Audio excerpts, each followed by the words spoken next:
Welcome to the Positive Spiritual Living Podcast, brought to you by Unity on the Bay. This is your positive path for spiritual living.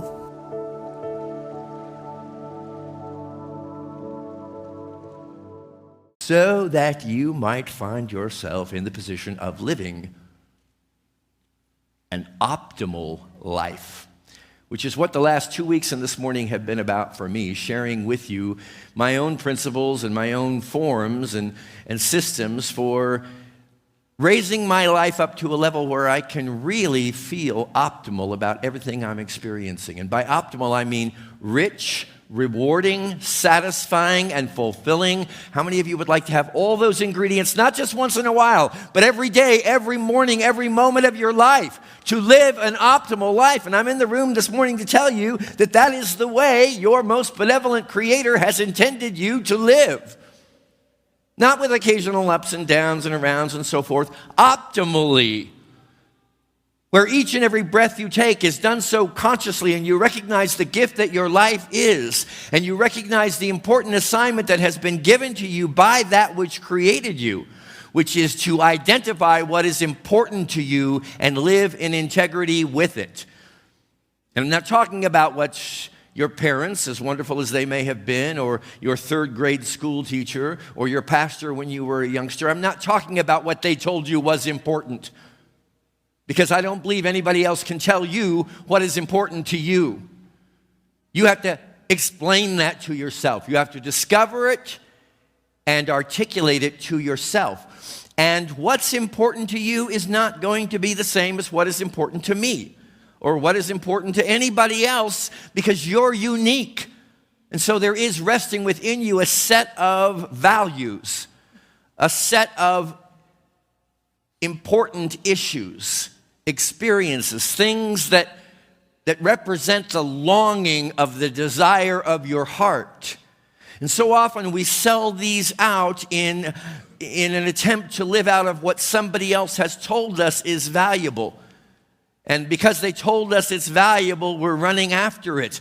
There's no running after a value system, my friends. You've been given innately within you a value system. You know what is important to you. No one else can tell you what's important. No one else can tell you what matters. And what matters is significant, my friends, because what matters becomes matter.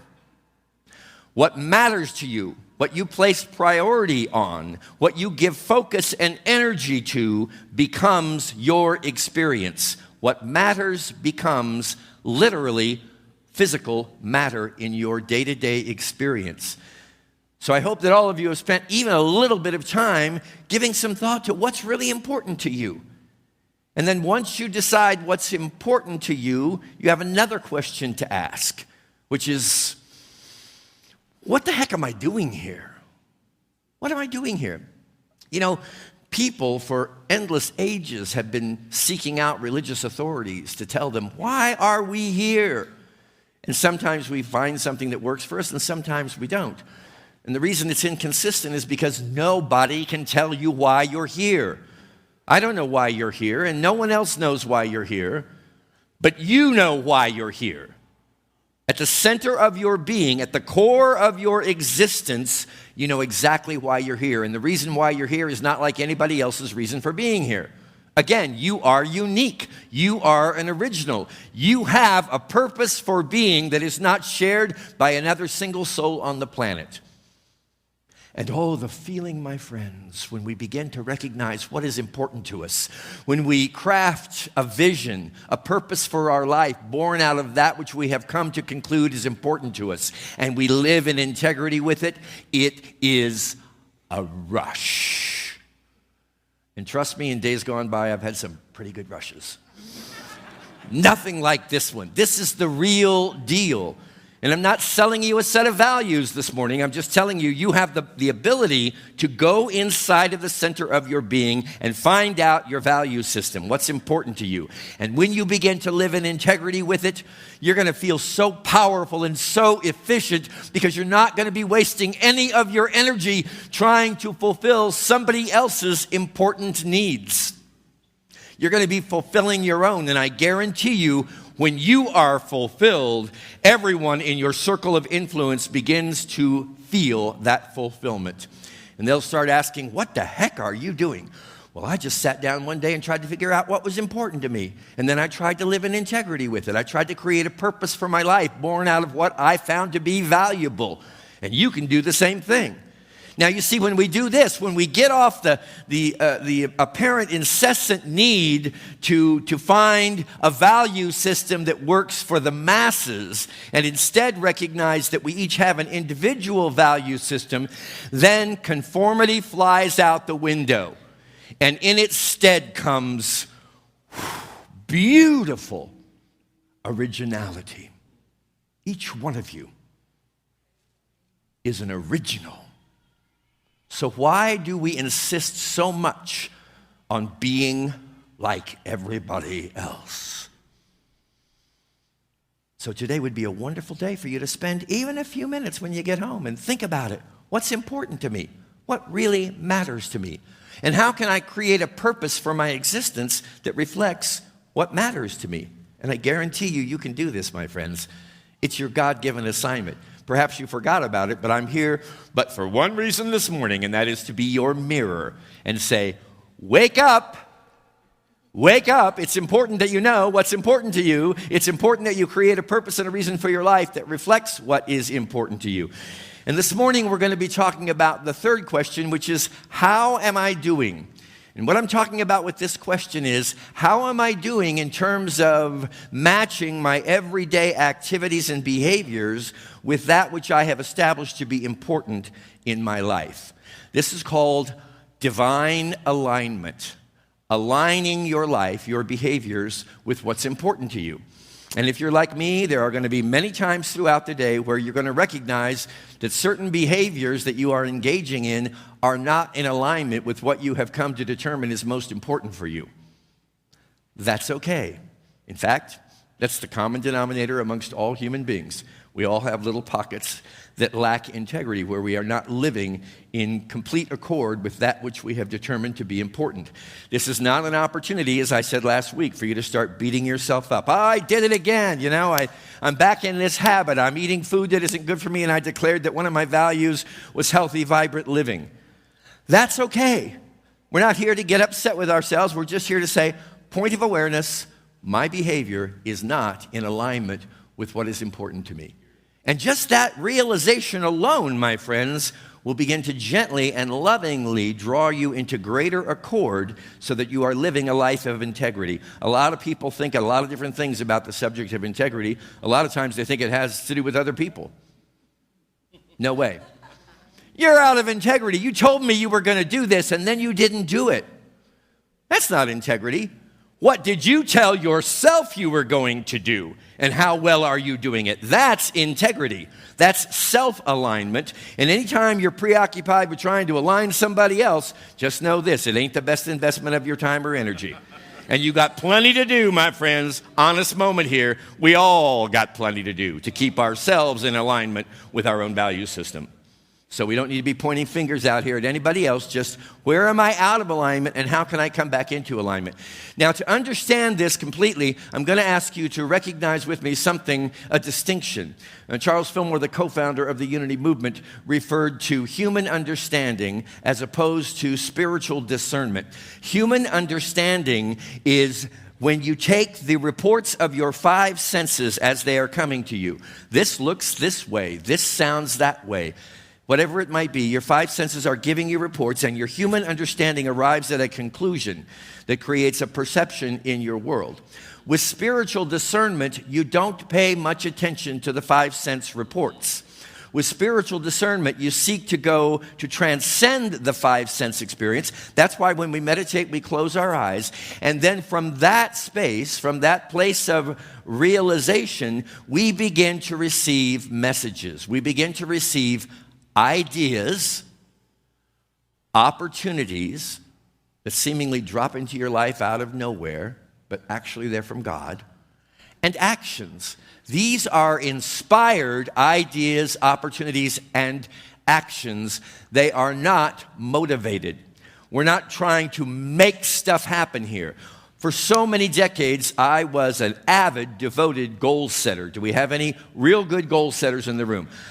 I knew how to set a goal, and then I was going to achieve it. And I did this time and time and time again. I'm such a good goal setter, and I know how to achieve all my goals. The only problem is that which I'm about to reveal to you from a passage found in A Course in Miracles. This is going to sting a little bit, but it's not the first time here at Unity on the Bay that we've stung. We know we grow when we sting a little bit. In no situation that arises do you realize the outcome that would make you happy. Let me just repeat that again. In no situation that arises do you realize the outcome that would make you happy. Therefore, you have no guide to appropriate action. What you do is determined by your perception of the situation, and that perception is wrong. The reports of your five senses, which create your perceptions, my friends, are not occasionally inaccurate or slightly off kilter. They are always wrong.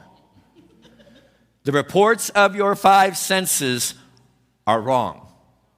Do I need to say that again? And yet look how we go out into our life with the reports of the five senses acting on what we think is in our best interest. And if perchance in this room this morning you're willing to recognize that you cannot perceive your own best interest, let's just add another level to this by saying that you cannot perceive the best interests of anybody else. What he ought to do, what she needs to do, the world would be a better place if they would do. You can't perceive your own best interests, and you cannot perceive the best interests of anybody else. Course in Miracles again. If you realized that you do not perceive your own best interests, you could be taught what they are. But in the presence of your conviction that you know what they are, you cannot learn. So one of the most powerful statements you'll ever be able to make is, I am incapable of perceiving my own best interest. I do not know what is good for me. I do not know what is good for you. But something does. And I'm going to share some words from my good friend, Jim Rosemergy. In his book, Even Mystics Have Bills to Pay. He says, a consciousness of the source first manifests itself as a feeling of well-being and security. At this point, nothing has changed in the outer world, but our inner world is changing. Our role is to be receptive to ideas and to act upon them. It is important to be sensitive to ideas and also watch for opportunities. So you see, now you're recognizing I cannot perceive my own best interests, but I'm willing to learn what they are.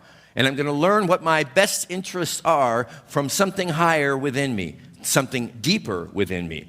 I'm going to go into this consciousness of source, consciousness of God, and I'm going to stay there in that space till I get a deep and abiding sense of well-being and security. I just know that the presence that created me has not abandoned me and dwells right now in this moment within me. And then be receptive, because in that space of not knowing, you're going to begin to receive ideas. Now, when I've received ideas in this space, it's a quiet, contemplative meditation space, and an idea will drop into my conscious awareness. These are divine ideas, and these are fueled with divine power and energy, my friends. They're not coming from your sense mind, and you know it. They're beautiful, great ideas. You'll find that you wake up one morning and suddenly an opportunity presents itself, and you know that opportunity didn't come from your own cleverness or craftiness. You know that opportunity came to you from the higher self that dwells within you. And then you're inspired to take actions, and you can begin to, as you distill your values into a precious few. I shared with you the 6 primary core values that make up my own life. You can begin to work with these values and set them up in a way that really supports your daily actions and activities. So I mentioned to you last week, I have this book that I've created that I read every morning. It's a short book. I wrote it myself. But in it, I include my values, my purpose for living, and the ideas, the actions, and the opportunities that are being presented to me. So in a moment of stillness, I'm looking at my core value of love, which has to do with an awareness of the presence of God, which is the presence of unconditional love in every relationship with God, with myself, with my coworkers, with my family, with my friends. And as I'm in this quiet space of just contemplating the unconditional love I feel for so many people, along comes this thought: I need to become a better listener. Now, that's not something that I personally came up with because, frankly, as you may have noticed, I actually enjoy talking a lot more than I enjoy listening. But for the sake of my value of unconditional love, I put that down in the categorization of love as one of my values, a way that I can bring that value into greater flourishing in my world. In the category of service, which has to do with the recognition and sharing of my talents and abilities with myself and humanity, I have this divinely discerned idea: to contribute to the establishment of Unity on the Bay's right and perfect new home. That's just one of many of my, now these in the 1980s I would have called them my goals. But these are not things that now I'm seeking to identify and make happen. These are things I'm open to allowing to happen. And you may recall that when we got into our meetings a few years ago, our decision to sell the property that we're currently standing on here, or seated in, that it was an almost unanimous decision by our membership to sell this property and find a new home for Unity on the Bay. And we were all so thrilled that so many people came together in agreement around that decision. Now we're in a position where it's time to start looking at a new property for us, a new home for us. And what I've noticed is there doesn't seem to be quite the same level of consensus as there was with the sale of the property. Now everyone has a divinely discerned idea for the future of Unity on the Bay. And the reason that I'm bringing this up in particular this morning is because it's very important to me, my friends, that we enter into this new chapter of the history of our spiritual community from a space of total unity and alliance. The energy that we take into this endeavor, is laying the foundation for our future. So as we are all getting excited about the possibilities that are unfolding, and they will be unfolding now and into the future, let us remember what our affirmation says when it comes to this opportunity before us. And that is to trust that God is responsible for manifesting the right and perfect new home. And as we align ourselves and gather together around that common desire and intention, watch it happen. We are going to experience miracles over the next few years. I believe that with all my heart. And we're going to do it with unity, grace, peace, and poise. So, my friends, I'm wrapping up 3 weeks of talks. I'm actually wrapping up more like 35 to 40 years of my life when I tell you, even the tiniest portion of your time that you can give toward discerning, spiritually discerning what is important to you, crafting a purpose for your life that is in accord with what you believe to be important. And then on a day-to-day basis, checking in with yourself to see how well your day-to-day behaviors and activities are aligning with this. Your life is going to become richer. Your life is going to become more efficient. Your life is going to become more and more an inexhaustible fountain of power and of peace and of serving to support the universal plan that is God's will for all people. You see, you're aligning then with that which only you can bring in to the mix of the human family. And everywhere you go, your light, your presence, your peace will be radiating and shining. But the best part is every morning when you get up, you're going to know who you are, what matters to you, and how it's coming forth into physical matter into your life, and how wonderfully you feel when you are acting in accord with that which you believe. God bless you.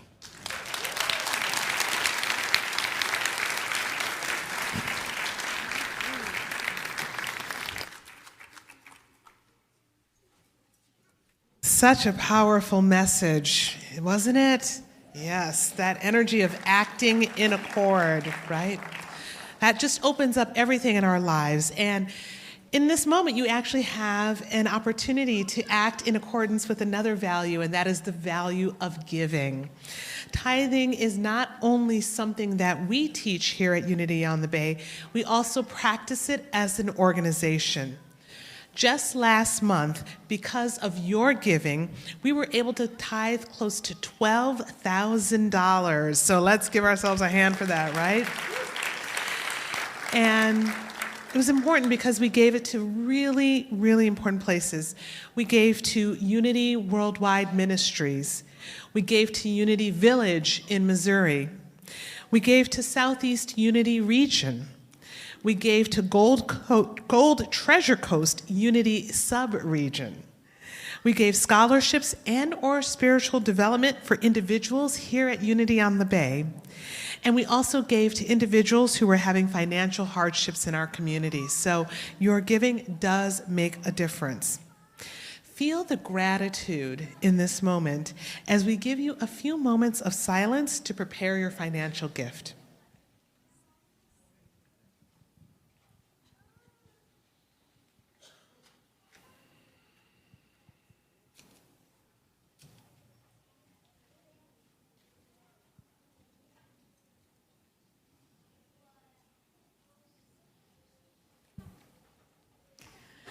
We thank you so very much for your gift, and let's bless these gifts together.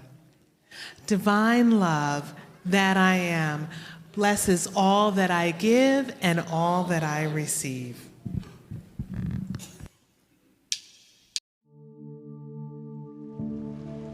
We hope you enjoyed this episode of the Positive Spiritual Living Podcast, brought to you by Unity on the Bay, a spiritual community located in Miami, Florida. Unity on the Bay is supported by the generosity of its community. If you'd like to make a donation or learn more about Unity on the Bay, please visit unityonthebay.org. You can also follow Unity on the Bay on Facebook, Instagram, and Twitter for even more positive spiritual inspiration. Until next time, thanks for listening and many blessings. Namaste.